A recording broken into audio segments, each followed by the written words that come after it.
Capítulo quinto. La era revolucionaria.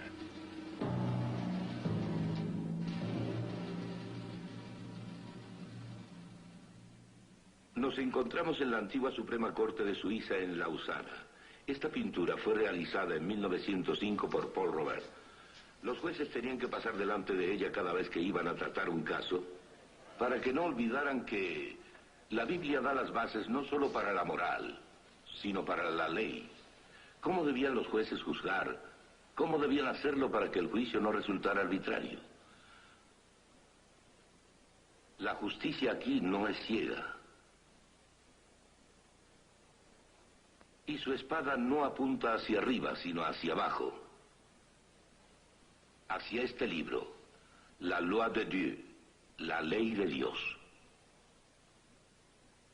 Esta fue la base legal y sociológica para la ley en el norte de Europa después de la Reforma. Mientras el énfasis de la Reforma de que la Biblia era la única autoridad final echó raíces, el ciudadano ordinario se liberó cada vez más del arbitrario poder gubernamental. Lo que Paul Robert pintó para los jueces en el edificio de la Suprema Corte en Lausana, Samuel Rutherford de Escocia lo expuso por escrito en 1644. Proporcionó al pueblo una base para el efectivo control político de su soberano. Lex Rex, la ley es el rey. La libertad sin caos, porque existe forma, o dicho de otra manera, un concepto de ley, en lugar del arbitrario gobierno del hombre, porque la Biblia estaba ahí, como la autoridad final, como la base. La obra de Rutherford y la tradición que comprende tuvieron una gran influencia en la Constitución norteamericana, aunque los norteamericanos modernos se hayan olvidado de él y de su influencia. John Witherspoon, presidente de la Universidad de Princeton, miembro del Congreso Continental y uno de los signatarios de la Declaración de Independencia, siguió la Lex Rex de Samuel Rutherford fielmente. Thomas Jefferson tomó la enseñanza cristiana en la forma secularizada de John Locke, el filósofo inglés que enfatizó los derechos inalienables, el gobierno por consenso, la separación de poderes y el derecho a una revolución. Locke no tuvo el fundamento cristiano de Samuel Rutherford, pero partió de él y lo secularizó. Se debe decir entonces que no todos los hombres que sentaron las bases para los Estados Unidos eran cristianos individualmente. Por ejemplo, Thomas Jefferson. Sin embargo, vivió dentro del círculo de lo que el consenso cristiano trae consigo. Muchos de los hombres que formularon la Constitución de los Estados Unidos no eran individualmente cristianos, pero lo que fomentaron descansaba en la Reforma a través de la tradición de la Lex Rex. Basándose en la Biblia como la única autoridad final, es posible para una sociedad y un gobierno conocer la forma y la libertad hasta donde dicha sociedad deje que la Biblia y su enseñanza lleguen a sus conclusiones naturales. Este es el muro de la Reforma en Ginebra, un monumento a los líderes de la misma. La Reforma en Europa del Norte dio también un fuerte ímpetu hacia el sistema de restricciones y contrapesos en el gobierno. El hombre de la Reforma enfatizó fuertemente la caída del hombre, ya que se rebelaba en contra de Dios. Su posición no era nada romántica. Pensaba que cada hombre era pecador, así que debían existir restricciones y contrapesos, especialmente para los hombres en el poder. El mismo Calvino no tuvo de ningún modo la autoridad que a menudo se le atribuye, ya fuera en asuntos políticos o de la Iglesia. Su influencia fue moral e informal en contraposición a la autoridad, formalizada o institucional. Tenía que haber restricciones y contrapesos. En cada uno de los países de la Reforma, la conducta fue ligeramente diferente. Suiza fue, en especial, interesante en cuanto a esto. Los suizos han separado geográficamente las ramas de su gobierno. Los brazos legislativo y ejecutivo del gobierno están en Berna y el judicial está en Lausana. En Gran Bretaña existen las restricciones y contrapesos del rey, las dos cámaras del Parlamento y las Cortes. En los Estados Unidos la disposición es ligeramente distinta, pero el mismo principio básico. La Casa Blanca es la administración ejecutiva. El Congreso, mediante dos partes balanceadas, cubre la legislativa. Y la Suprema Corte representa la judicial. En los países de la Reforma se dio una solución al problema de forma o caos en la sociedad. En países carentes de esta base hubo un conflicto más o menos sangriento para tratar de resolver la tensión entre los ilimitados de poder y privilegio y los relativamente impotentes y faltos de privilegios grupos sociales. La Reforma no fue perfecta, no fue una edad de oro, pero en los países de la Reforma la situación fue abrumadoramente mejor. Y en el área de relaciones sociales, estos países siguen contando a la fecha todavía con ese capital. El filósofo francés Voltaire, el conocido padre de la Ilustración, y en cuyo castillo nos encontramos, escribió estas palabras después de sus años de exilio en Inglaterra. Los ingleses son el único pueblo sobre la tierra que ha sido capaz de prescribir los límites del poder de los reyes al oponérseles, y que mediante una serie de luchas ha establecido al fin ese sabio gobierno en el que el príncipe es todopoderoso para hacer el bien y al mismo tiempo se le impide obrar mal. Y el pueblo puede participar en el gobierno sin ninguna confusión. Como pueden ver, en el área de la reforma política, los resultados de la reforma son muy impresionantes. Los británicos han sido capaces de controlar a la monarquía dentro de límites legales definidos y de hacerlo deliberadamente. Los historiadores llaman a esto la Revolución Gloriosa de 1688. Durante su exilio en Inglaterra, Voltaire se impresionó fuertemente con la Revolución Gloriosa inglesa de 1688. Cuando la Revolución Francesa trató de establecer las condiciones inglesas, pero sin las bases de la Reforma, las cuales dieron libertad sin caos, empleando la base de la Ilustración humanista de Voltaire, el resultado fue un baño de sangre y un rápido derrumbe del autoritario poder de Napoleón. La Asamblea Nacional de Francia juró establecer una constitución en junio de 1789.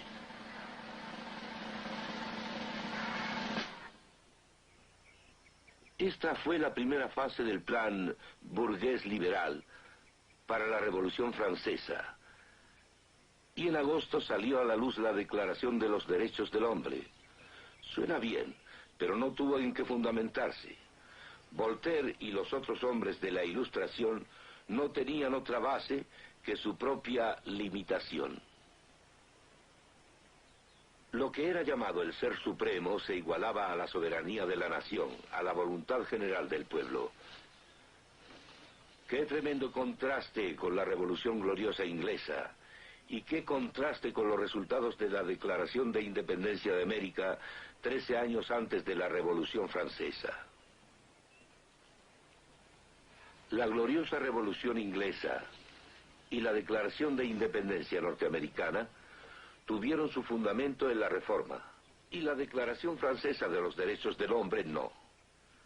Le llevó a la Asamblea Nacional Constituyente Francesa 2 años en redactar una constitución. Al cabo de 2 años fue letra muerta, y dio entonces comienzo la Segunda Revolución Francesa. Para que la base quedara por completo aclarada, en lugar de contar los años a partir del nacimiento de Cristo, proyectaron para la Revolución otro calendario, en el que 1792 fue el año primero. Comenzaron a destruir cosas del pasado, sugiriendo incluso la destrucción de la Catedral de Chartres. Proclamaron diosa a la razón en Notre Dame en París y en otras iglesias de Francia, incluyendo Chartres. En París llevaban en hombros como diosa a una tal damisela Candel de la ópera. Hicieron esto para indicar tan gráficamente como fuera posible que la razón humana estaba siendo exaltada y que el cristianismo estaba siendo relegado.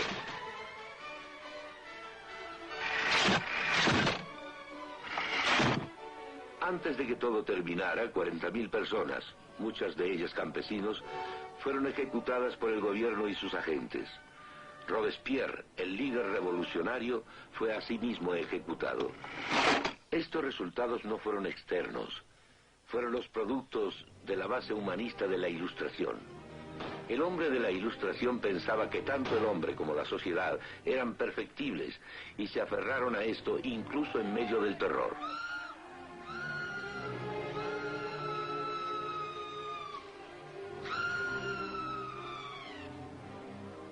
Al igual que en la posterior Revolución Rusa, no hubo elección dada la base humanista. Solo era anarquía o represión. Muchas veces a la Revolución Francesa se le relaciona con la Revolución Norteamericana anterior a ella, pero en realidad esto es incorrecto. La Revolución Norteamericana está relacionada con la gloriosa Revolución Británica.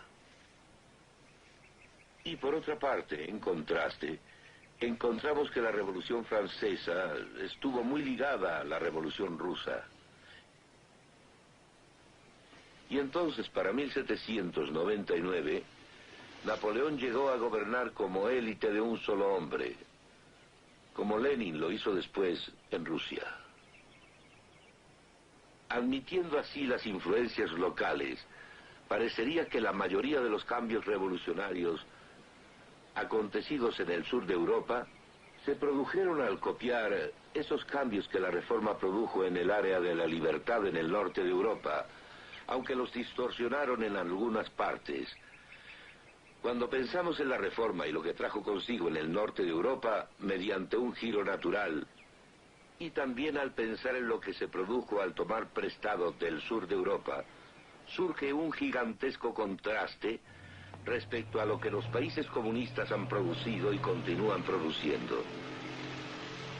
Los comunistas marxistas-leninistas difícilmente pueden defender su caso, ya que solo han llegado al poder y continuado en el mismo mediante una base materialista que ha conducido a la represión.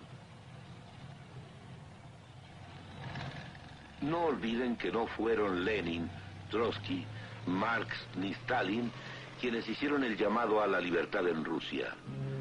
El llamado fue hecho por el príncipe Jorge Lvov como primer ministro y después por Alejandro Kerensky, reformador social pero no leninista, en la Revolución de Febrero.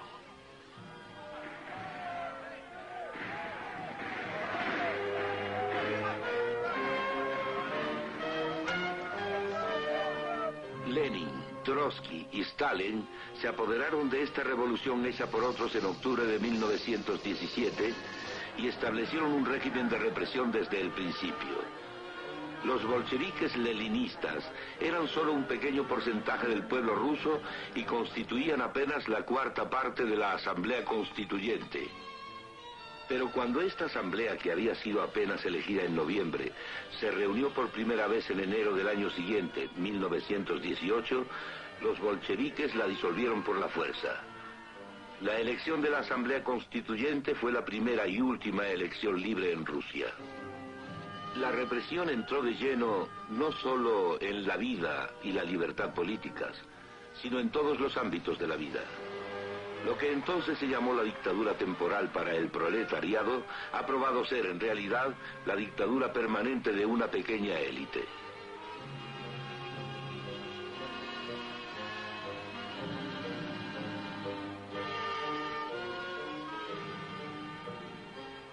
El comunismo tiene que funcionar con base en la interna represión. Si se considera, por ejemplo, la represión bajo Lenin, Stalin y sus purgas, el muro de Berlín, la carencia de la libertad en China, Rusia también conserva a sus aliados mediante la represión.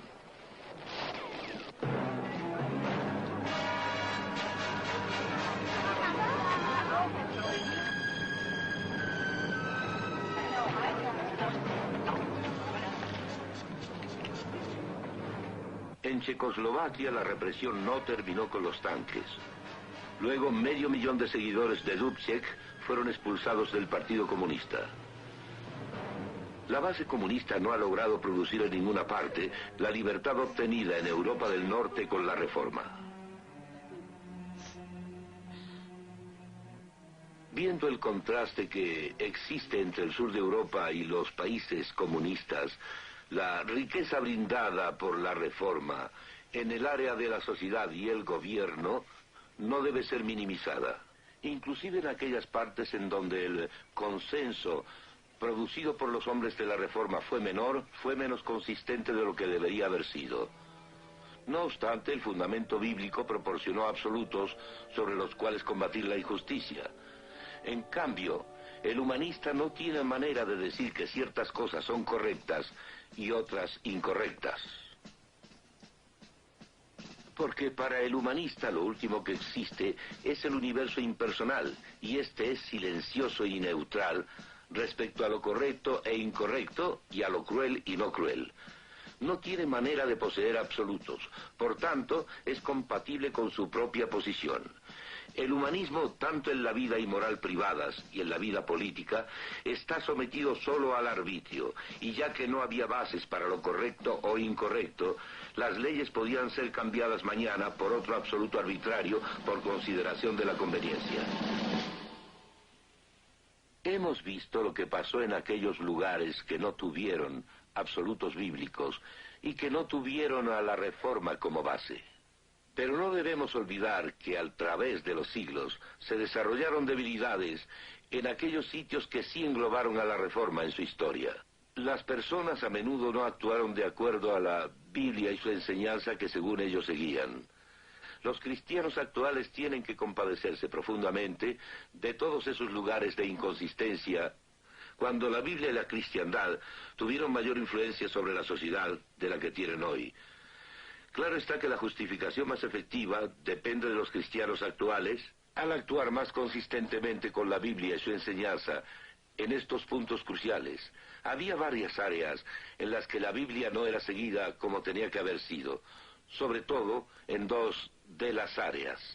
Primero, una noción deformada de raza, y segundo, un uso no compasivo de la riqueza acumulada. La noción deformada de raza adquirió dos formas. La esclavitud basada en la raza fue desde luego lo más flagrante. Ese prejuicio desde luego fue lo más flagrante, y desgraciadamente continúa siéndolo hasta nuestros días. Los árabes tratantes de esclavos, como los que se ven en este dibujo, capturaban a los africanos, a quienes más tarde vendían como esclavos.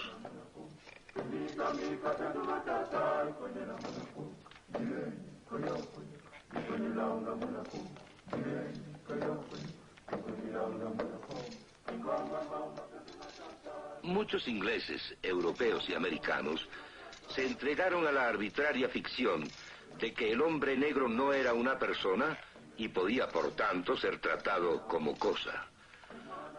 Los Estados Unidos deben soportar una crítica especial, ya que la esclavitud basada en la raza continuó hasta fecha muy reciente.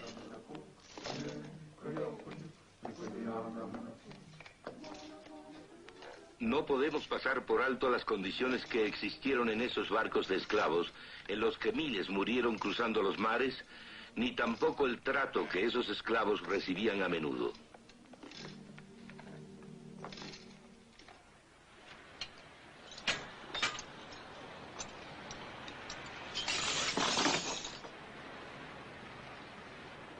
La esclavitud basada en la raza y el prejuicio racial son erróneos. Debemos reconocer que ambos estuvieron presentes cuando los cristianos tuvieron mucha más influencia en el consenso de la que hoy tienen. La Iglesia como tal no abogó lo suficiente.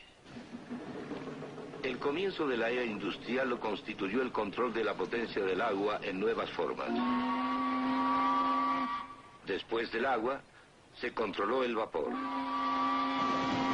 Este barco de vapor en donde ahora estamos es una reliquia de la revolución industrial.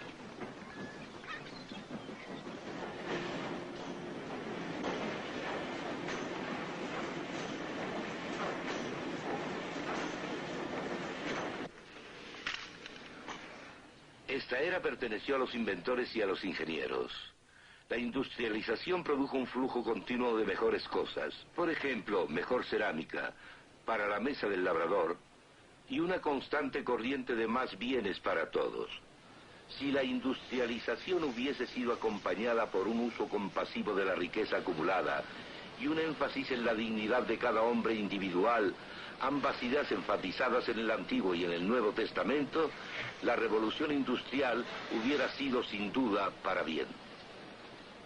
Desafortunadamente, no se habló a menudo sobre estos dos puntos cruciales.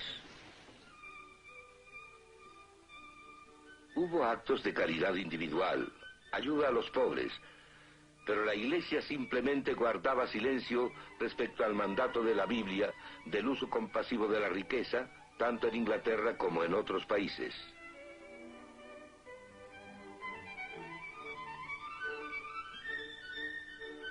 No era que la mayoría de la gente estuviera peor que antes, principalmente la sociedad agraria, sino que la riqueza producida por la revolución industrial, por lo general, no era usada con compasión. Los barrios bajos crecieron en Londres y en las ciudades industriales. El día labor promedio constaba de 12 a 16 horas.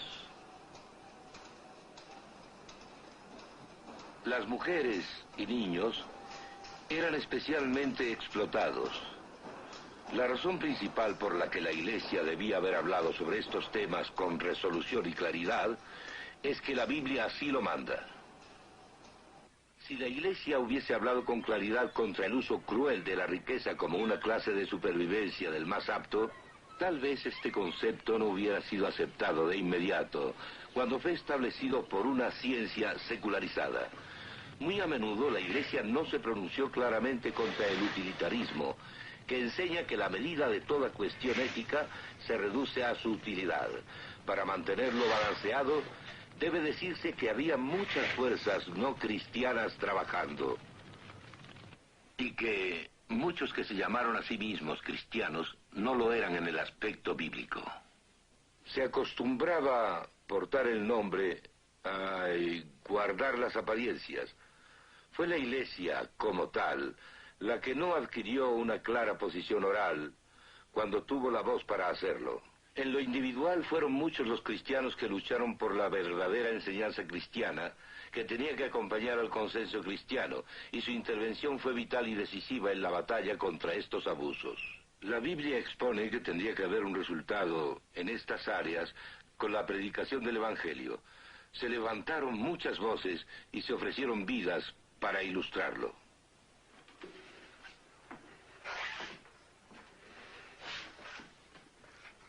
John Wesley se pronunció con fuerza contra la esclavitud, incluyendo la esclavitud en los Estados Unidos. John Newton era un tratante de esclavos y se convirtió en cristiano, dejando el tráfico, y se rebeló contra él. Thomas Clarkson se pronunció en contra de la esclavitud, y William Wilberforce, siguiendo el ejemplo de Clarkson, siguió luchando en contra de la esclavitud y por el reconocimiento básico de la humanidad del hombre negro, según Dios. Wilberforce, el cristiano, y en verdad un buen cristiano, fue la abrumadora y extraordinaria voz en Inglaterra contra el tráfico de esclavos. El tráfico de esclavos se prohibió en Inglaterra en 1807, y cuando Wilberforce yacía agonizante en 1833, la esclavitud misma fue abolida en Inglaterra. Desearía que hubiese habido alguien en los Estados Unidos tan congruente con los principios cristianos ya en el año de 1833 y con tanto ascendente como Wilberforce. Un hombre que hubiese podido lograr el mismo resultado en los Estados Unidos. En Gran Bretaña, John Howard, amigo de John Wesley, trabajó sin descanso por una reforma en las prisiones. Elizabeth Fry, una cuáquera, mostró una profunda y práctica compasión por los prisioneros de la cárcel de Newgate. Lord Shaftesbury, como cristiano, luchó una y otra vez en contra de la explotación de los niños en las fábricas. Las prédicas de George Whitefield y John Wesley revivieron el cristianismo bíblico en Gran Bretaña. Esto tuvo un gran impacto en las bases que inspiraron la educación política y la reforma económica. Cabe decir que es de considerarse que, sin esta influencia, Inglaterra no hubiera podido escapar de su versión de la Revolución Francesa. La reforma no proporcionó la perfección, pero gradualmente y en base a su retorno a la Biblia y su enseñanza, sí se produjo un único mejoramiento, una vasta y tremenda libertad en una sociedad sin caos. Los absolutos bíblicos proporcionaron una base para el consenso de valores, y dentro de esto podía haber esta tremenda libertad sin que estas libertades condujeran al caos. La enseñanza bíblica mostró que había algo por lo que la sociedad y el Estado podían ser juzgados, a saber, los absolutos bíblicos. El hombrecillo, el ciudadano ordinario, con una Biblia en sus manos podía levantarse y decir que la mayoría estaba equivocada. Así, en el grado en el que las enseñanzas bíblicas se practicaron, el despotismo del voto del 51%, el despotismo de un individuo o el despotismo de un grupo podía ser controlado. La base por la que puede haber esta tremenda libertad sin caos es el hecho de que la Biblia brinda una base para la ley.